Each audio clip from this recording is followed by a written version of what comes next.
보내셨습니까? 여기 오신 성도님들도 그렇고 또 가정에서 예배를 드리는 모두가 한 주간 하나님의 은혜로 보내셨습니다. 그래서 오늘 하나님 앞에 감사함으로 예배를 드리겠습니다. 시간이 됐으므로 함께 묵상하심으로 살아계신 하나님 앞에 예배를 드리겠습니다. 하나님 아버지, 이 순간 주님의 오늘 담아가시도록 하시고 예배가 하나님 앞에 아름답게 응답될 수 있도록 역사해 주옵소서. 살아계신 하나님 아버지, 역사해 주옵소서.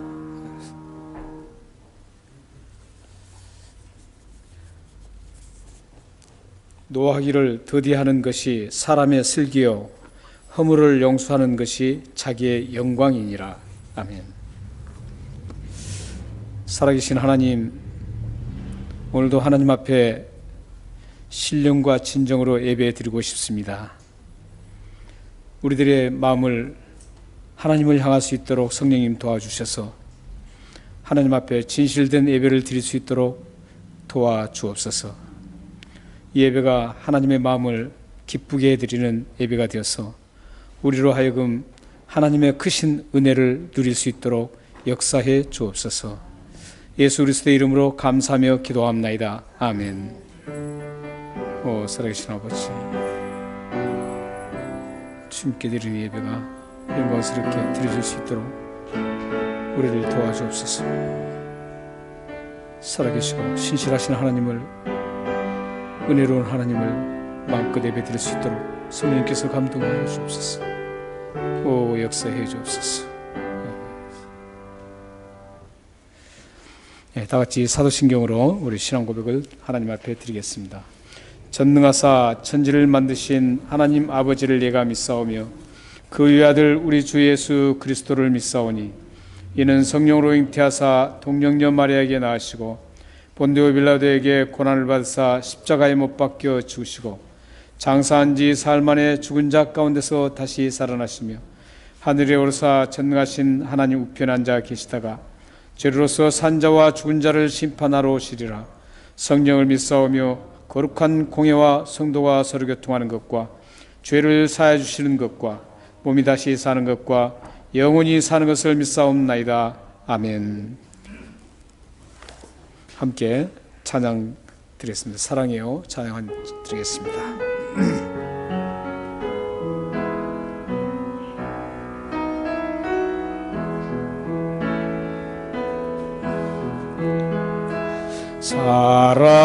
사랑해요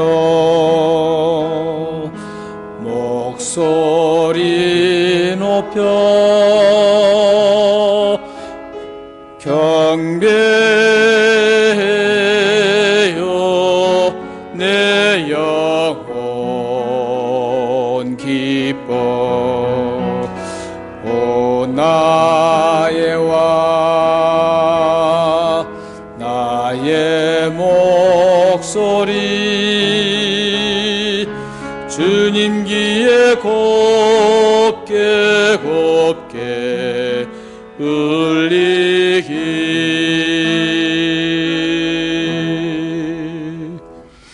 이 시간 하나님 앞에 참회 기도를 드리는 시간을 갖겠습니다. 한 주간을 돌아보시면서 하나님 앞에 죄송하고 잘못했던 죄들을 고백하는 시간을 갖겠습니다. 살아계신 아버지,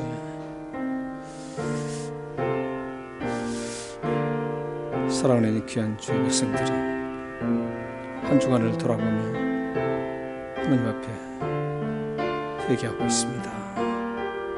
이 참회 기도를 하나님 받아주셔서 하나님의 사람으로 다시 일어나서 이 세상 여정을 평안과 기쁨으로 걸어갈 수 있도록 도우시며 하나님의 영광을 위해 아름다운 능력적인 발걸음 될 수 있도록 이 참회 기도를 응답하여 주옵소서. 주 예수 그리스도의 이름으로 깨끗하게 씻어 주옵소서. 하나님 아버지, 위안종을 주님 붙들어 주옵소서. 살아계신 아버지여, 위안종을 주님 붙들어 주옵소서.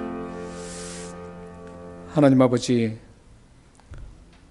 살아계신 하나님 앞에 범죄한 잘못을 이 시간 고백했습니다.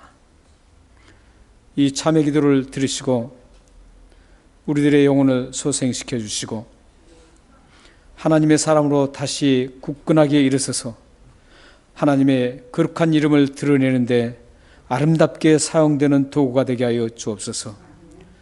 주님의 거룩한 모습을 닮아서 날마다 세상 사람들에게 참 그리스도인이라는 것을 인정받을 수 있도록 역사해 주옵소서. 예수 그리스도의 이름으로 감사하며 기도합나이다. 아멘. 우리 찬송 254장 내 주의 보혈은 찬송하시겠습니다.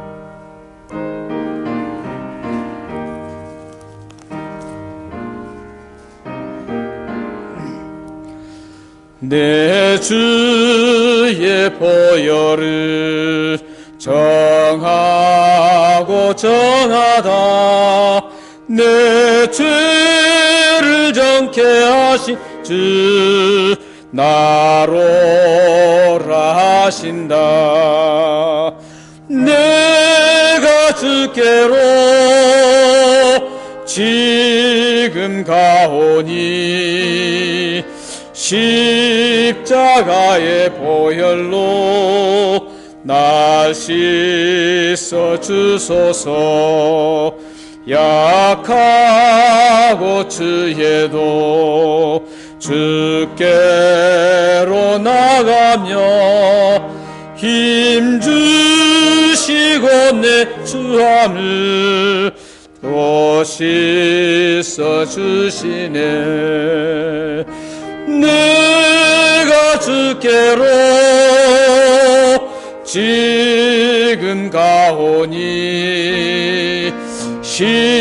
십자가의 보혈로 날 씻어 주소서.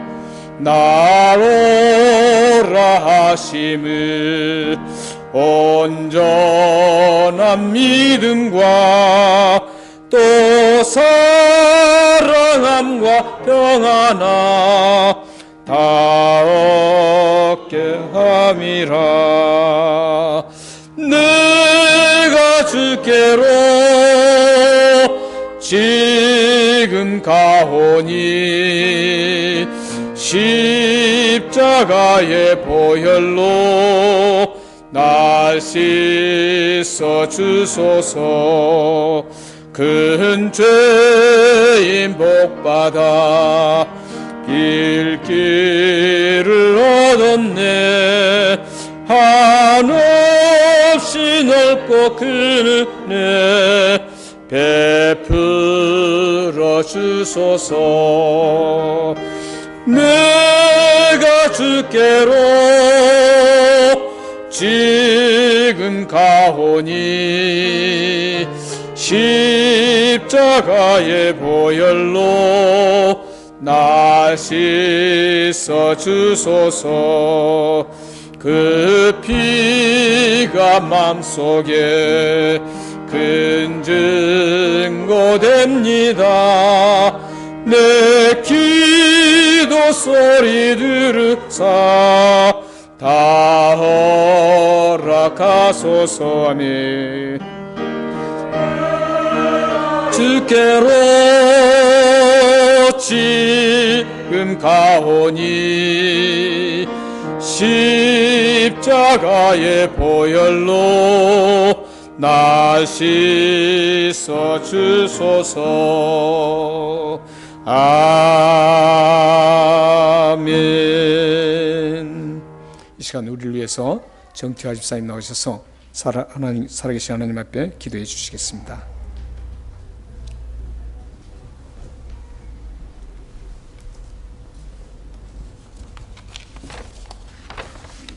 다 같이 예배드리겠습니다. 만물을 창조하시고 하나님의 형상으로 인간들을 지으신 아버지 하나님, 그 자녀들인 하나님의 백성들이 이 시간 예배드리기 위해 아버지의 성전으로 달려올 수 있도록 인도하심을 진심으로 감사드립니다. 아멘. 오늘도 두렵고 떨리는 마음으로 이 시간 코로나 바이러스의 두려움 속에도 단 한 번의 예배를 드리기 위해 이 자리에 모인 하나님의 백성들의 마음을 정결하게 씻어 주시옵고 하나님을 만나는 귀한 시간이 되도록 이끌어 주시옵소서. 아멘. 또한 코로나 바이러스로 인하여 이 자리에 참석하지 못하는 많은 성도들의 건강을 위해 기도를 올려드리며 하나님만을 전적으로 의지하는 마음으로 올려드립니다.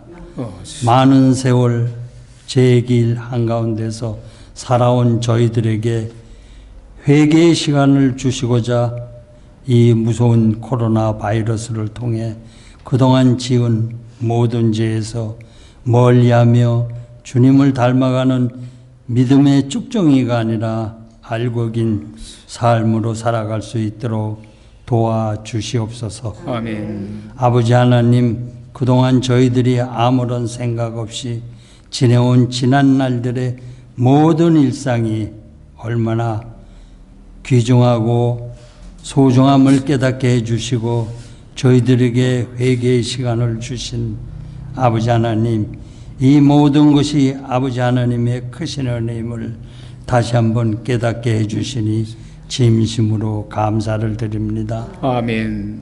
아버지 하나님께서 귀하게 쓰시는 우리 김석동 목사님을 통해서 이 시간 우리에게 주어지시는 메시지가 코로나 바이러스의 두려움 속에서 있는 우리들의 삶 가운데 뿌리 내려지고 적용되어서 주님의 자녀들의 모습으로 변해지기를 간절히 기도드립니다. 아멘. 특히 어린아이들과 연로하신 어르신들의 건강을 지켜주시옵고 진심으로 하나님을 사모하며 갈급한 마음으로 말씀을 되새기며 오직 예수님만 의지하도록 붙들어 주시옵소서. 아멘. 또한 각자의 심령 속의 문제들을 안고 해결할 방법을 찾고자 하여 하나님 앞에 무릎 꿇으며 눈물로 호소하는 그들의 기도를 들어 주시옵소서.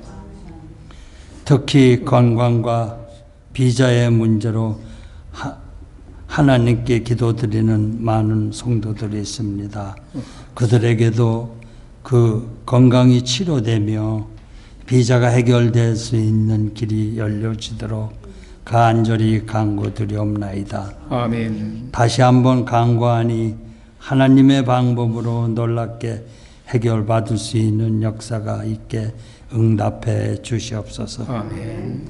아버지 하나님께서 가장 사랑해 주시는 젖먹이 아이들과 주일학교 어린이들이 코로나 바이러스로 인해 많이 예배에 참석하지 못하였지만 하나님의 사랑을 듬뿍 받으며 주님의 말씀으로 그들의 지혜가 자라며 건강하게 성장하도록 지켜 주시옵소서. 아멘. 이 시간 예배를 위해 코로나의 위험 속에서도 이 모양 저 모양으로 준비하며 섬기는 성들을 기억하시고 더 큰 믿음으로 봉사하도록 인도해 주시기를 기도드립니다. 아버지 하나님, 여러 가지 사정이 있어 특히 코로나 바이러스로 인하여 이 시간 예배에 저희들과 함께 참여하지 못한 사랑하는 성도들을 기억하여 주시고 오늘 우리에게 주시는 똑같은 은혜를 그들에게도 주시옵고 다음 시간에는 더 많은 성도들이 교회에 나와서 주님께 영광 돌리며 사랑을 함께 나누며 그런 복된 은혜의 시간을 허락해 주시옵소서. 아멘. 오늘도 코로나 바이러스를 저희들 삶 속에서 물려쳐 주실 살아계신 예수 그리스도의 이름으로 기도드렸습니다. 아멘. 오 살아계신 하나님 아버지, 사랑하는 집사님 믿음의 기도로 응답해 주셔서 우리 공동체와 우리 지체들의 가정과 삶을 넘치는 하나님의 은혜로 함께 해주시고 그들의 모든 발걸음 속에서 하나님의 영광을 드리는 복된 기도가 될 수 있도록 응답하여 주옵소서. 오 이 기도를 응답하여 주옵소서. 역사해 주옵소서. 아멘. 살아계신 하나님 말씀은 신약성경 8페이지에 있는 마태복음 6장 14절에서 15절 말씀입니다.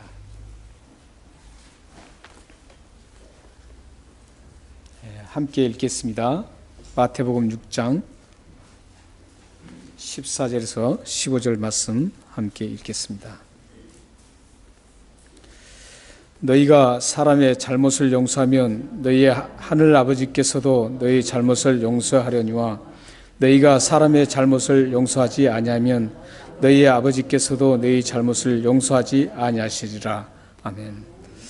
오늘 특별히 또 이렇게 특송을 해주십니다. 김재임 집사님께서 플룻으로 하나님 앞에 영광을 돌려드리겠습니다.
아멘. 집사님께서 이 플루스를 배우신 이유가 찬송가로 하나님 앞에 영광을 돌리기 위해서 배우셨다고 합니다. 하나님께서 예를 들어서 프로페셔널하게 이게 전공을 하신 분도 아닌데 이렇게 하나님 앞에 아름답게 드려지는 이 플루스를 하나님이 굉장히 기뻐하실 겁니다. 여러분들도 재능이 있으시면 아무거나도 재능이 없으셔도 특송을 하시면 좋을 것 같습니다. 요즘엔 찬양대가 함께 하지 못하기 때문에 하나님 앞에 또 특송을 준비해서 드리는 것도 참 좋을 것 같습니다. 언제든지 여러분들이 좀 신청해 주셔서 오늘처럼 이렇게 하나님께 영광을 돌렸으면 좋겠습니다. 성경에 보면 많은 언어들을 사용하고 있습니다. 성경에는 굉장한 다양한 언어들을 사용하고 있는데 그 수많은 언어 중에서 성경에서 가장 중요하게 취급되는 단어가 사랑과 용서입니다. 이 두 단어가 만약에 성경에서 빠지고 우리 기독교에서 빠진다면 우리 기독교는 있으나만 하는 종교고 또 기독교는 아주 무가치한 그런 종교가 되고 맙니다. 하지만 이 사랑과 용서라는 가장 핵심적인 이 단어가 추상명사라는 겁니다. 이 추상명사라는 것은 어떤 거냐면 생각 속에서, 감정 속에서 아련하게 떠오른 단어가 추상명사입니다. 그래서 이 추상명사는 우리 감정과 생각과 이 느낌 속에서 맴도는 것이기 때문에 이 추상명사가 그대로 머물러 추상명사대로 그대로 있을 때는 무가치한 명사로 머물게 됩니다. 그래서 이 추상명사는 뭔가 행동으로, 구체적인 행동으로 드러날 때 이 추상명사가 그때야 참다운 빛을 내고 소중함이 되고 가장 큰 가치를 발휘하게 됩니다. 그런데 우리 기독교의 가장 핵심적인 이 단어인 사랑과 용서가 추상명사라는 겁니다. 만약에 이 단어가 실질적으로 행동으로 구체적으로 드러나지 않으면 우리 기독교는 아무것도 아니라는 것이죠.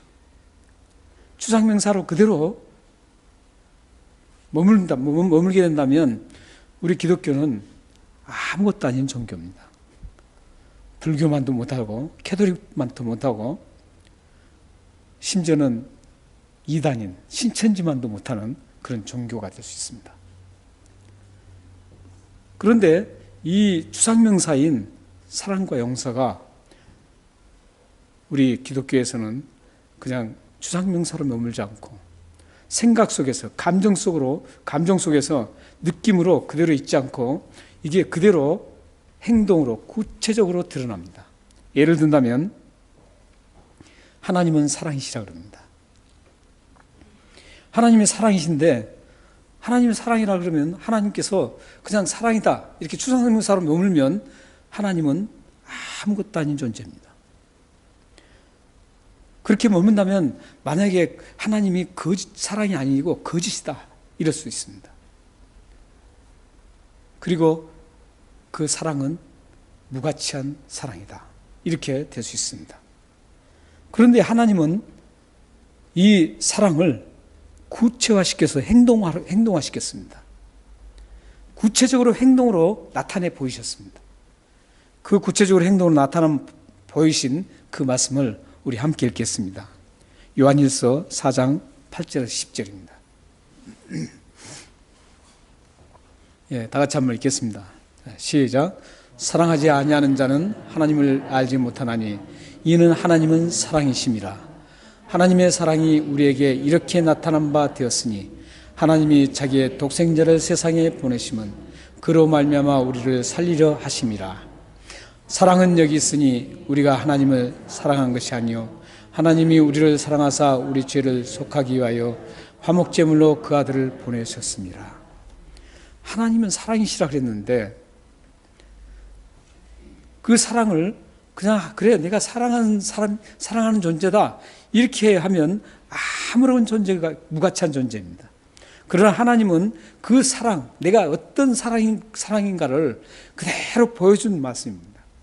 그래서 여기 보면 8절에 하나님은 사랑이시다 이렇게 합니다. 그 말씀으로만 끝났다면 하나님의 존재는 별개 단위 존재입니다. 추상 속에서 일어나는 하나님을 믿지 않는 사람들은 하나님이 어디 계시냐 이런 것처럼 추상적인 우리 감정 속에 우리 생각 속에만 머무는 하나님으로 끝납니다. 그런데 하나님은 하나님의 그 사랑을 구체적으로 표현을 하셨습니다. 드러냈습니다. 그 드러낸 게 뭡니까? 자기 독생자 아들을 세상에 보내신 겁니다. 그리고 그 독생자 예수 그리스도를 화목제물로 드렸다는 겁니다. 이것은 무슨 의미입니까? 예수 그리스도를 이 땅에 독생자 아들을 보내서 죽을 수밖에 없는 모든 죄인들을 위해서 십자가에 처참하게 죽게 행동으로 보이셨다는 겁니다.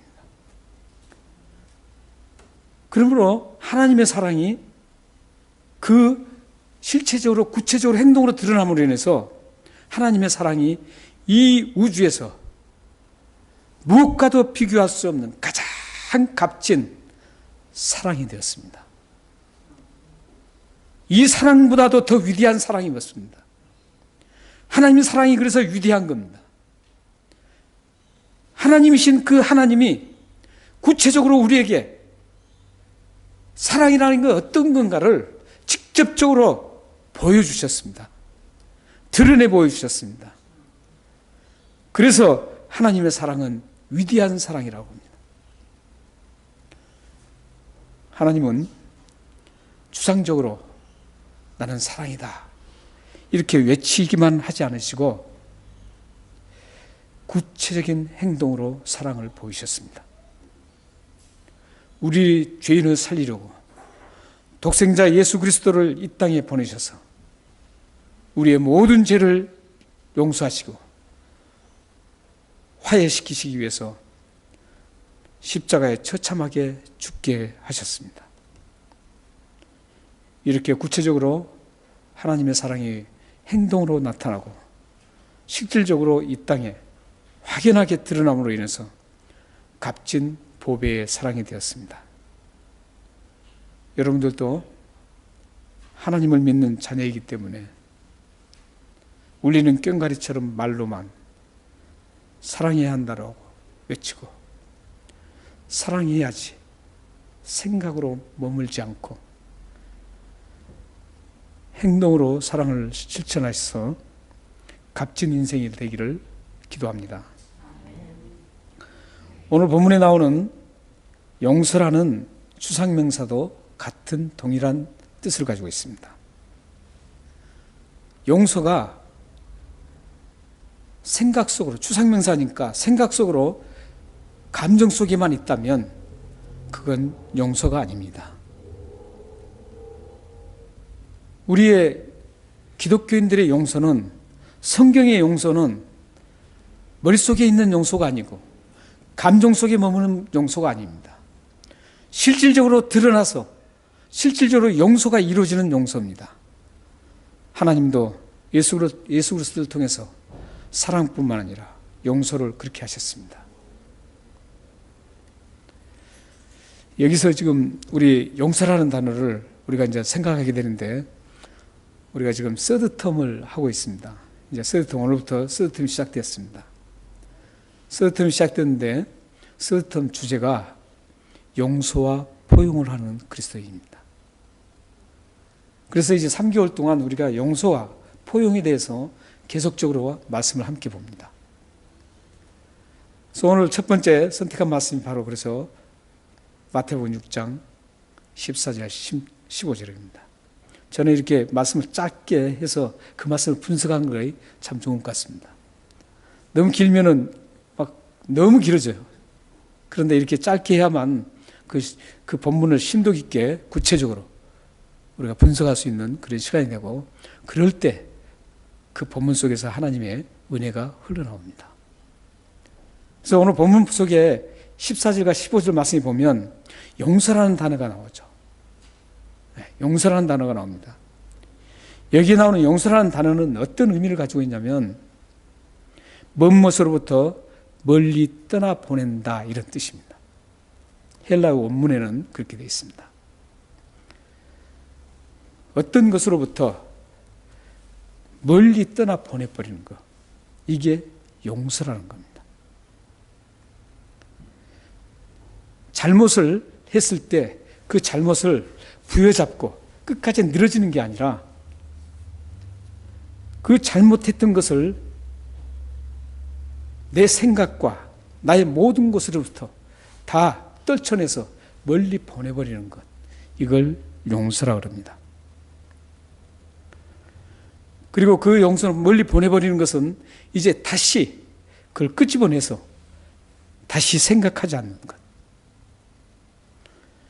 한번 보내버린 것을 다시 올 수 없는 그 보냄을 얘기하고 있습니다. 그러니까 진정한 용서라는 것은 내가 어떤 잘못을 했던 사람에게 그 잘못을 생각하지 않고 그걸 멀리 떠나 보내버립니다. 나로부터, 내 자신으로부터, 나 생각으로부터, 내 마음으로부터 모든 걸 다 버려버리면, 멀리 보내버리는 게 바로 용서입니다. 진정한 용서란 어떤 상황 속에서도 이전에 잘못했던 걸 깨끗하게 지워버리고 잊어버리는 걸 말합니다. 그래서 영어에는 forgive라고 그러는데 그것은 협소해요. 뜻이, 의미가 굉장히 협소합니다. 그러면 여기서 여러분들이 이제 사시다 보면 부부간에 다툼도 있을 수 있고 또 함께 잘 지내다가 다툴 수도 있잖아요. 다툴 수 있는데 이제 굉장히 좋을 때는 그 다투다가 그래, 내 용서하지 뭐, 이렇게 좋을 때는 갑니다.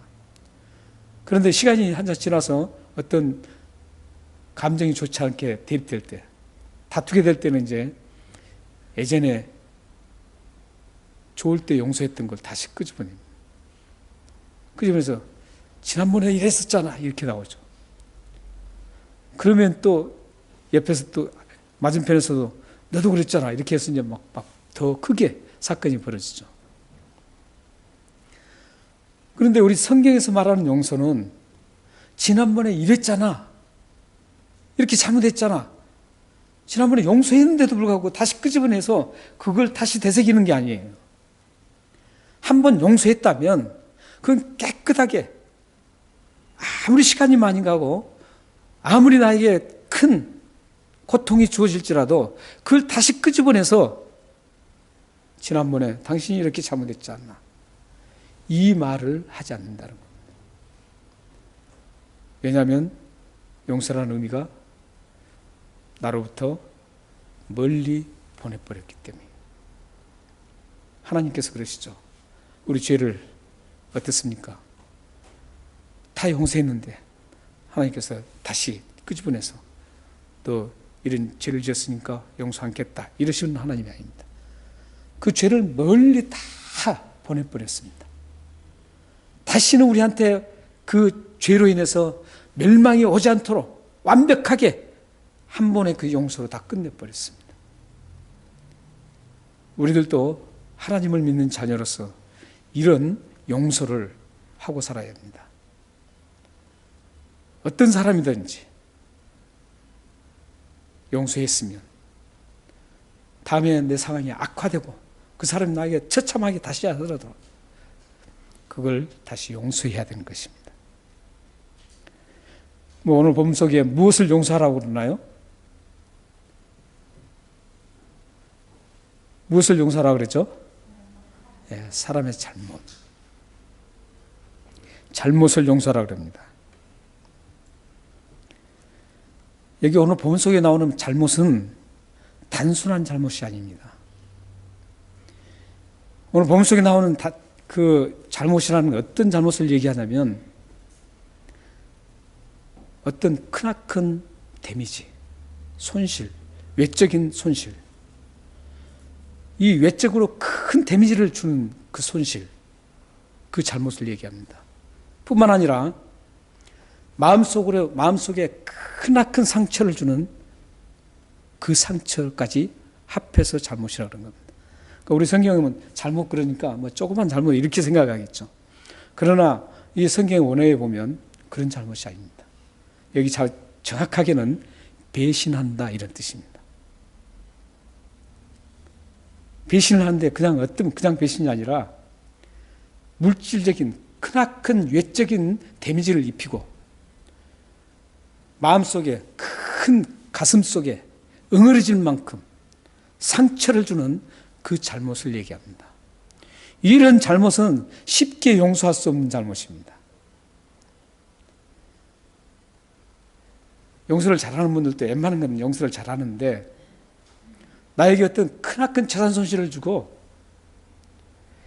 크나큰 배신감을 느끼게 하고 마음속에 그 가슴 속에 엄청난 메울 수 없는 그런 처참한 상처를 주고 배신하고 떠난다면 그걸 용서할 사람은 많지 않습니다.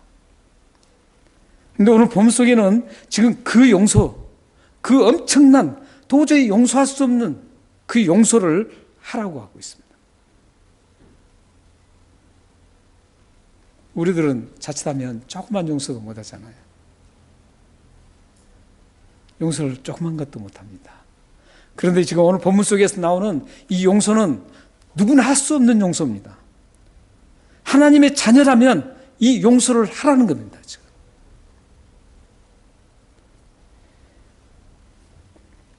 그럼 여기서 보면 왜 용서하라고 말씀합니까? 14절 15절 우리 다시 한번 읽겠습니다. 왜 용서하라고 그랬지? 자, 시작. 너희가 사람의 잘못을 용서하면 너희 하늘 아버지께서도 너희 잘못을 용서하시려니와 너희가 사람의 잘못을 용서하지 아니하면 너희 아버지께서도 너희 잘못을 용서하지 아니하시라. 한마디로 용서하면 하나님께서 용서해 주시고 용서하지 않으면 하나님께서 용서 안 해 주신다는 것. 한마디로 말씀드리면 용서받기 위해서 용서하라는 것. 그 엄청난 배신의 행위, 큰 데미지를 입힌, 큰 상처를 준 그 엄청난 잘못을 용서하라는 겁니다. 왜냐? 하나님께서도 그래야 용서해 준다는 겁니다.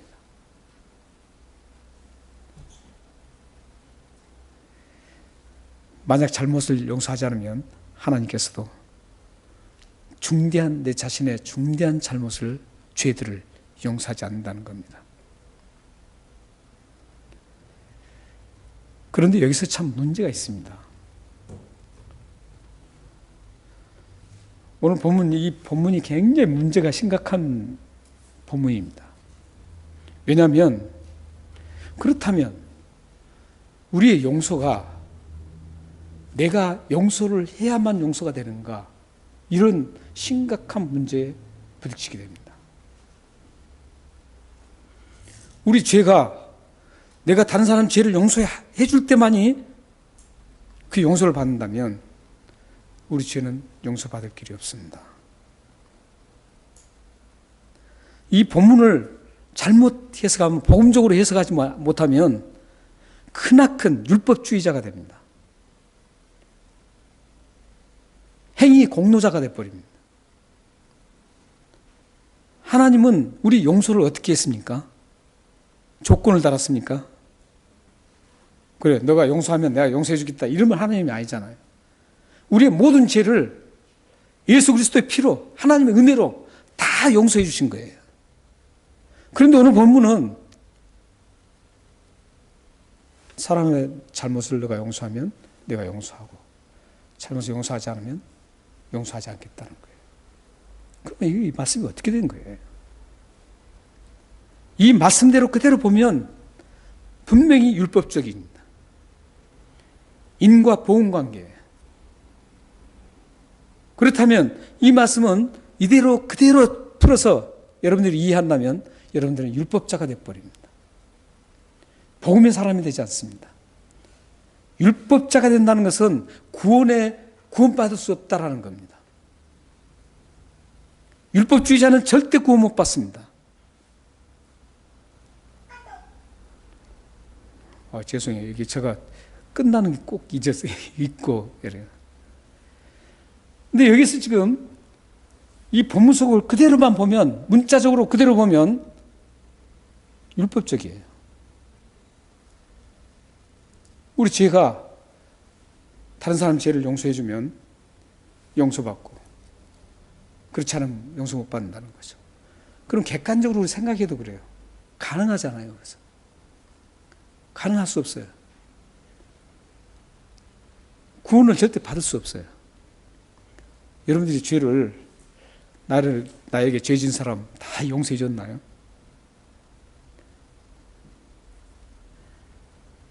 그리고 하나님께서 내가 지은 그 엄청난 죄들, 이거하고 같이 비교해 보면 도저히 이 방식대로는 구원받을 길이 없습니다. 잘못을 용서받을 길이 없습니다. 그렇다면 오늘 이 말씀은 어떤 의미인가? 이 말씀을 문법적으로도 그렇고 헬라의 문법적으로도 그렇고 뿐만 아니라 복음적으로, 성경의 전체적인 줄거리에 복음적인 내용으로 이 말씀을 비춰보면 이런 말씀입니다. 하나님의 자녀가 된 사람은, 그리스도의 제자가 된 사람은 반드시 마땅히 용서의 삶을 살아야 된다는 거예요. 이게 지금 그 말씀이에요. 우리가 예수를 믿는다고 하면서 용서의 삶을 살지 않으면 안 된다는 거예요. 용서를 해야 내가 용서해 줬다, 이런 말씀이 아니에요. 사실은 이것은 문법적으로 미래형이에요. 미래형인데 최후의 종말적인 예수 그리스도의 다시 오실 때, 아니면 내가 이 세상에 떠나서 하늘나라로 갔을 때, 그 종말적인 미래에 있을 그 종말 사상이에요. 종말에 사해주겠다, 이런 말씀이거든요. 근데 이 말씀은 제가 말씀드린 대로 제가 다른 사람을 죄를 용서하면 내가 용서해주고, 이런 율법적인 관계가 아니라 하나님의 백성, 예수 그리스도를 믿어서 구원받은 하나님의 자녀는 당연하게 용서를 하고 살아야 된다. 이 말씀을 지금 강조하는 말씀입니다. 그러니까 이걸 잘 여러분들이 인지하시기를 바랍니다. 이래야 복음이 깔끔하게 잘 정리가 되는 거예요. 이래야지 복음과 율법이 정리가 딱 되는 겁니다. 그런데 자칫하면 율법적으로 말했다, 복음적으로 말했다, 이러면 안 되는 거예요. 이 성경은 우리 구원을, 죄인이 우리를 구원하시기 위해서 복음을 제시한 말씀입니다. 구약도 마찬가지예요. 복음으로 구원받는다는 것을 하나하나 입증해 주기 위해서 구약이 필요한 겁니다. 구약 성경이. 그리고 신약 성경은 직접 복음이신 예수 그리스도가 오셔서 하나님의 은혜로 구원시켜주는 그런 부분들을 우리에게 지금 말씀하고 있는 겁니다. 우리 행위는 아무리 잘해도 하나님의 기준에 찰 수가 없습니다. 하나님의 기준에 한 걸음도 갈 수 없는 게 우리들의 행위입니다. 하나님께서 그런 우리들을 하나님의 은혜로 구원시켜 주신 겁니다. 우리가 예배 드리는 것도 이렇게 구원받을 수 없고 죄를 용서받을 수 없는 그런 처참한 죄인인데 우리를 죄를 용서해 주시고 구원해 주신 그 하나님 앞에 감사해서 드리는 게 지금 우리가 드리는 예배입니다.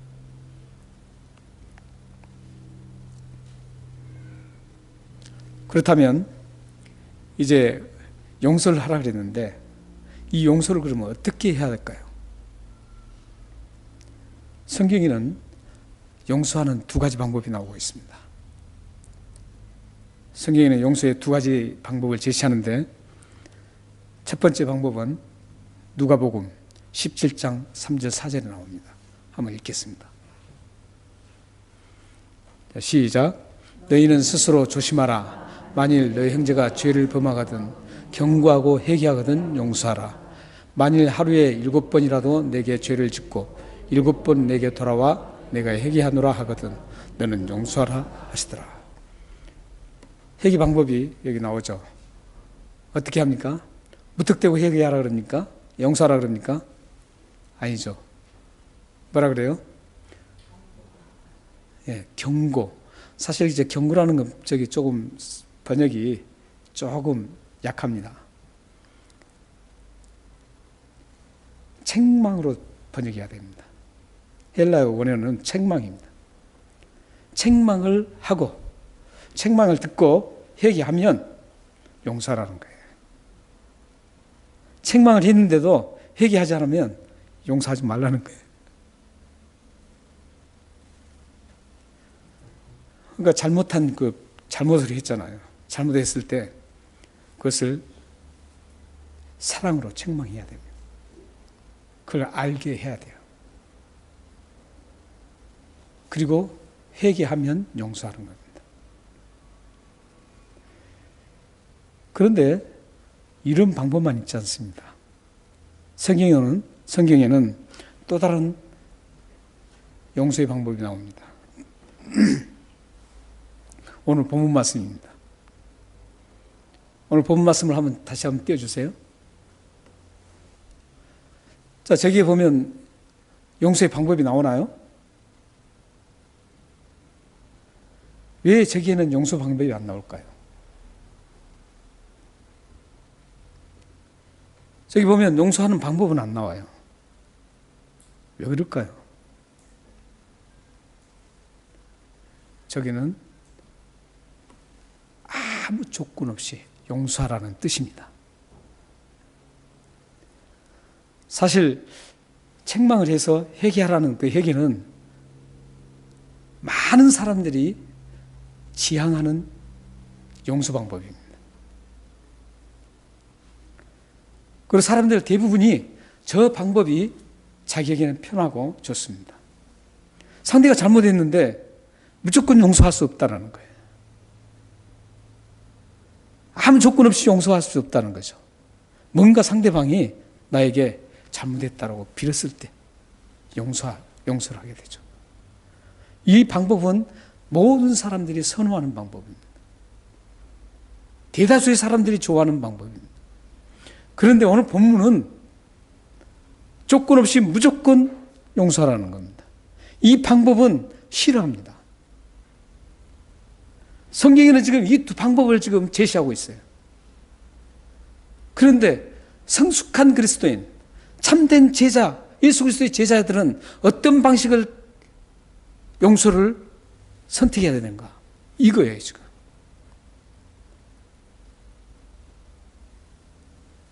오늘 본문은 조건 없는 용서입니다. 분명히 나에게 잘못했습니다. 잘못했는데 잘못했으면 잘못한 것을 내가 잘못했으니까 용서해다오. 이렇게 하지 않아도 그 사람이 뻔뻔스럽게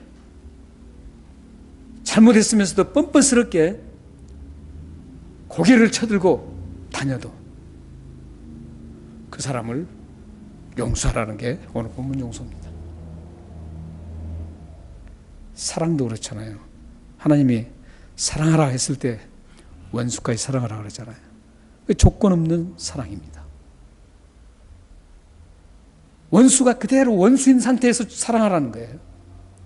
원수가 아닌 원수에서 바꿔진 상태에서 사랑하라는 게 아니에요. 원수인 그대로의 그 상태를 사랑하라는 겁니다.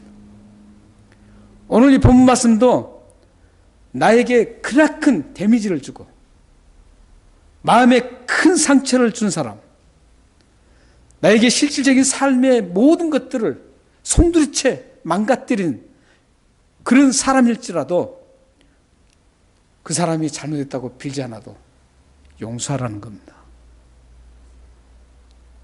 이게 참된 용서입니다. 예수 그리스도께서는 지금 이 용서를 우리에게 권장하고 있습니다. 이 용서를 그래서 위대한 용서라고 부릅니다. 예를 들어서 용서를 빈 사람에게 용서한 거, 그 잘못했다는 게 아니에요. 그 용서도 용서입니다. 그러나 하나님을 믿는 사람, 그런 용서는 하나님을 믿지 않는 사람도 다 할 수 있어요. 그러나 우리가 하나님을 믿고 하나님의 사랑을 알고 하나님의 용서를 아는 우리들은 나에게 크나큰 데미지를 입힌 그 잘못을 했어도 아무 조건 없이 그냥 용서하는 겁니다. 그게 우리가 해야 할 용서입니다. 그래서 이 위대한 용서는 아무나 할 수 없습니다. 왜냐하면 이 위대한 용서에는 아픔이 있습니다. 이 위대한 용서에는 희생이 따릅니다. 이 위대한 용서에는 큰 손실이 있을 수 있습니다. 그래서 이 위대한 용서는 아무나 할 수 없습니다. 하나님에 대한 강한 확신과 신뢰를 가진 사람, 살아계신 하나님이 이 모든 것을 다 아신다라는 그 확신을 가진 사람, 비록 내가 이렇게 처참하게 당하고 속이 완전히 썩었지만 그러나 이 모든 것들을 하나님은 아신다라고 인정하는 그런 강한 믿음을 가진 사람만이 이 위대한 용서를 할 수 있습니다. 사랑하는 성도 여러분, 이 위대한 용서는 쉽지 않습니다. 아픔이 있고 희생이 따르고 크나큰 손실이 따르기 때문에 쉽지 않습니다. 하지만 쉽지 않아도 어려워도 우리는 이 용서를 해야 합니다. 이 용서를 했을 때 하나님께서는 우리에게 약속을 해주신 말씀이 있습니다. 함께 이 말씀을 읽고 마치겠습니다. 잠언 19장 11절입니다. 시작. 노하기를 더디하는 것이 사람의 슬기요 허물을 용서하는 것이 자기의 영광이니라. 후반부입니다. 허물을 용서하는 것이 자기의 영광입니다. 사실 이 영광이라는 단어는 하나님에게만 사용되는 단어입니다. 하나님을 가장 높여드리는 단어 중에 하나가 하나님께 영광을 돌린다 이런 단어입니다. Glory of God 그런 단어죠. 그래서 우리는 모든 우리 삶을 하나님의 영광을 위해서 살아야 됩니다. 그런데 허물을 용서하는 사람에게 하나님의 그 영광스러운 그 그림자를 우리에게도 주신다는 겁니다. 얼마나 대단합니까? 여러분들이 용서에 이 위대한 용서를 하면 하나님께서 약속을 해주셨어요. 반드시입니다. 하나님 약속은 반드시라는 거예요. 뭐랍니까? 하나님의 그 영광의 빛, 그 빛이 우리에게서도 그 위대한 용서를 하는 사람, 그 사람에게도 하나님의 그 영광의 빛이 드러나게 한다는 겁니다. 그 영광의 빛이 드러나면 모든 사람들이 그 사람을 존경하게 되고 그 사람을 좋아하게 되고 그 사람을 따르고 그 사람을 사랑하게 되는 겁니다. 용서의 사람은 이런 엄청난 유익을 가지고 있습니다. 모든 사람들에게 참된 하나님의 영광의 빛을 비추는 그런 엄청난 능력의 사람이 되는 겁니다. 사랑하는 성도 여러분, 모두가 할 수 없는 그 위대한 용서를 여러분들이 반드시 하셔서 위대한 용서의 사람이 되시기를 바랍니다. 그래서 여러분의 삶을 통해서 여러분이 가는 곳마다 하나님의 영광의 빛이 모든 곳에 비춰서 여러분의 삶이 모든 사람들도 존귀함을 받고 영광을 돌려드리는 그런 삶과 가정이 되시기를 주님의 이름으로 축원합니다. 기도하겠습니다. 살아계신 하나님, 용서에 인색한 사람이 되지 않게 하여 주옵소서. 조그만 일에도 용서하지 못하는 그런 비좁은 그런 마음을 갖지 않게 하여 주옵소서. 처참하게 당했어도 일어날 수 없을 만큼 데미지를 입었어도 커다란 상처를 마음에 입었어도 그 사람이 잘못을 빌지 않아도 용서할 수 있는 위대한 용서자들이 될 수 있도록 역사해 주옵소서.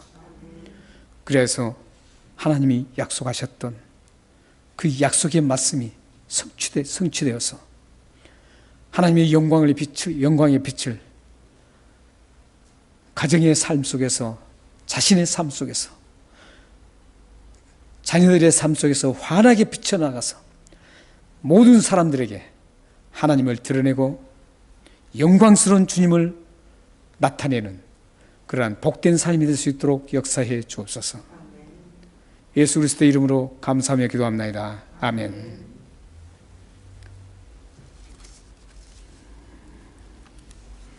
찬송 216장 찬송 드리겠습니다.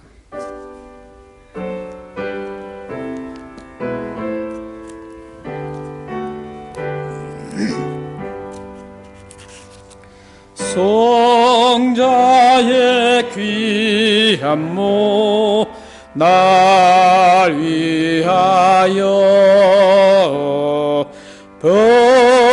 버리신 그 사랑 고마워라.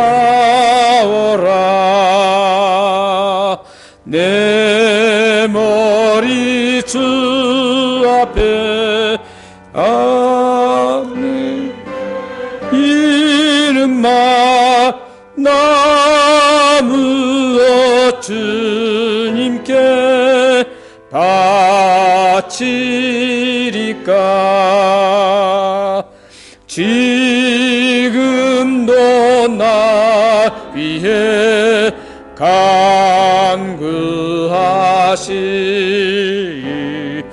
이 어떤 믿음이 아옵나니.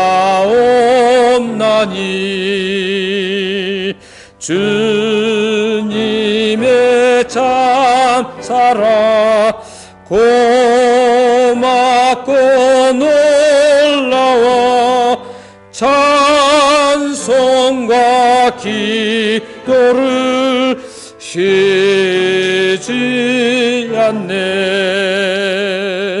주님의 십자가 나도 지고 신실한 믿음과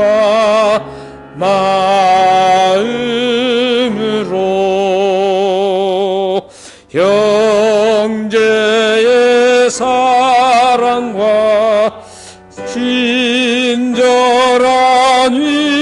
위로를 네게 나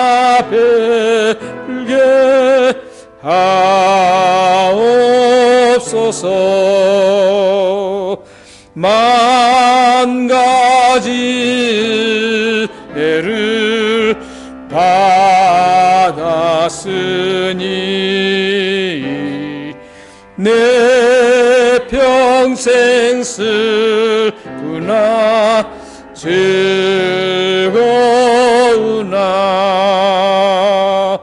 이 몸을 온전히 주님께 바쳐서 주님만 위하여 늘 살겠네. 아멘.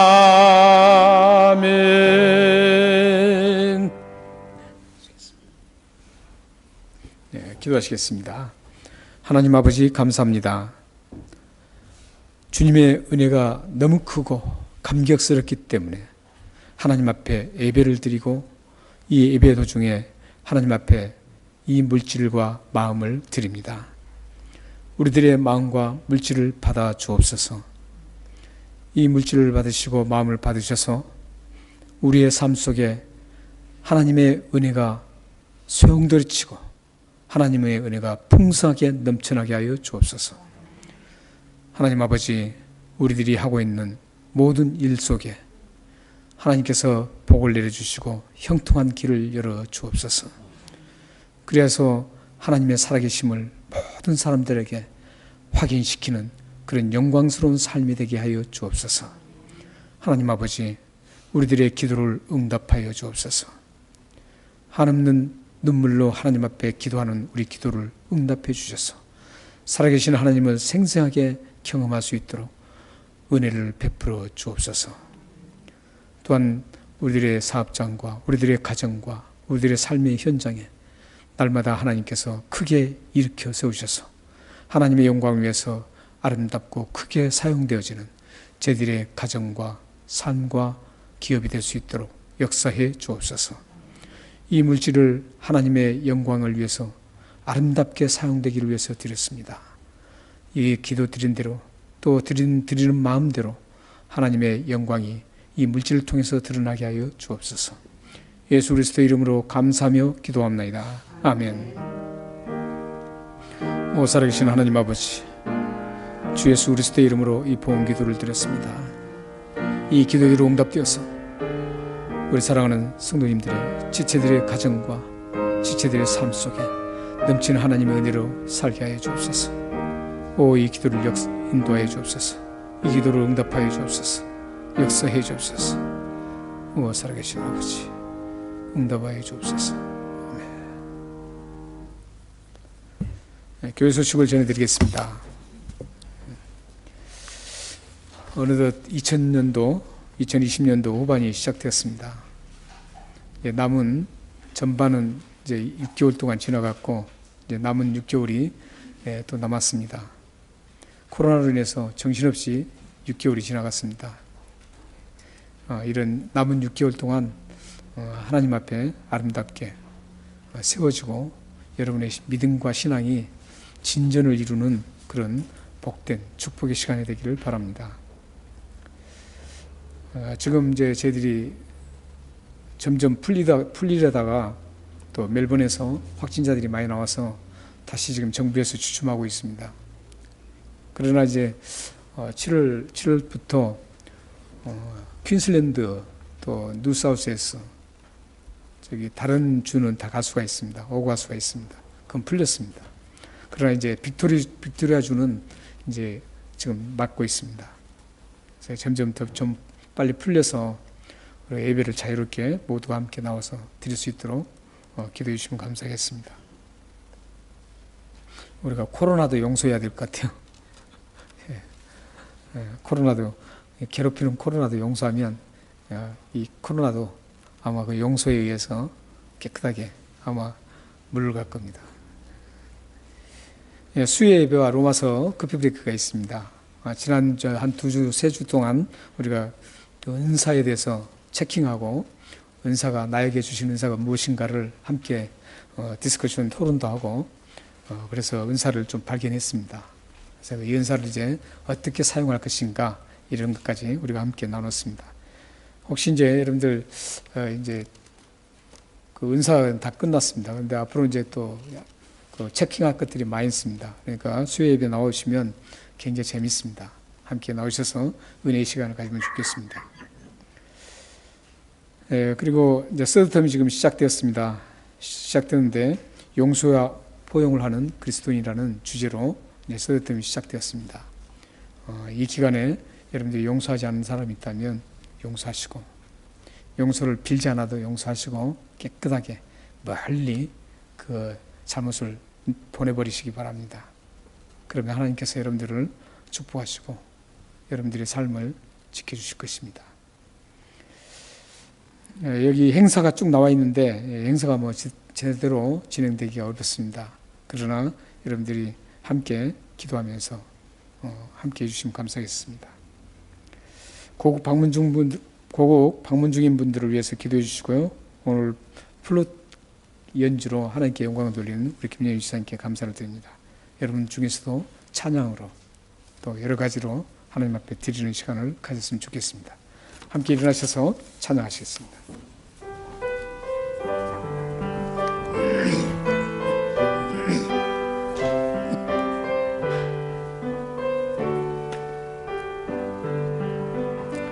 여기에 모인 우리 주의 은총 받은 자녀라.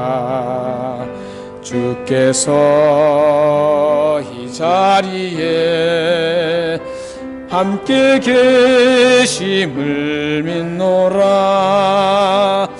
언제나 주님만을 찬양하며 따라가리니 시험을 당할 때도 함께 계심을 믿노라. 이 믿음 더욱 굳세라. 주가 지켜주시다.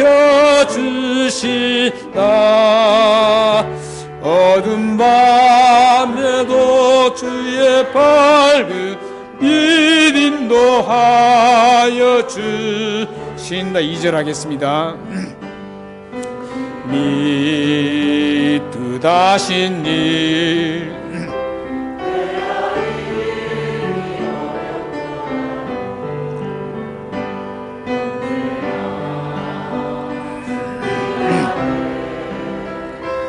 내가 있음을 아노라.